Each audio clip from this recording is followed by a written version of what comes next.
start with this issue on the chargebacks. Is this different for fintech than for other payment processors?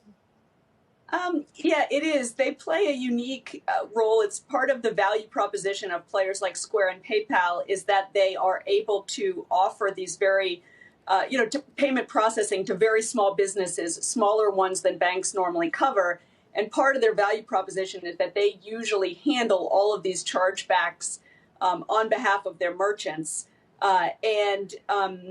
The pandemic has just put them in a really unusual, obviously unprecedented, unanticipated situation with really high volumes of chargebacks, which has sort of put them in this awkward position of ending up changing their policies right at a very difficult time for a lot of these businesses where they're having to hold back because they are responsible for those chargebacks back to Visa, MasterCard, and the issuing banks back in the payment system. Yeah, it's fascinating. So in a lot of these cases, for example, you hired a photographer, but your wedding is canceled, so you might cancel that. And ironically, Square and PayPal sort of end up holding the bag and then holding back cash from their own customers in order to cover those losses. One more question on this. If they were forced or chose to change this practice, would it fundamentally undermine their business model?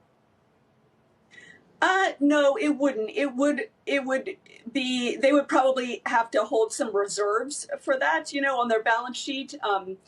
But it would not change their business model. They would still be playing the role that they're playing, which is that they basically aggregate and share the risk across all these micro merchants for things like chargebacks and other risk-related issues. That's a really core part of their value proposition. It's maybe one that isn't as visible, but critical to the underlying merchants. That would still be intact.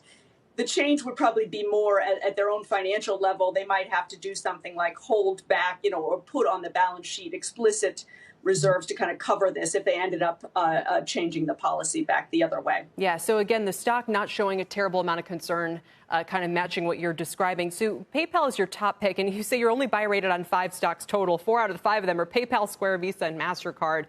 So the theme here is pretty clear. Why is PayPal number one, and how much has the PPP program helped them with their business? Yeah, PayPal's number one because it is such a major beneficiary of the shift to e-commerce that's happening as a result of the pandemic.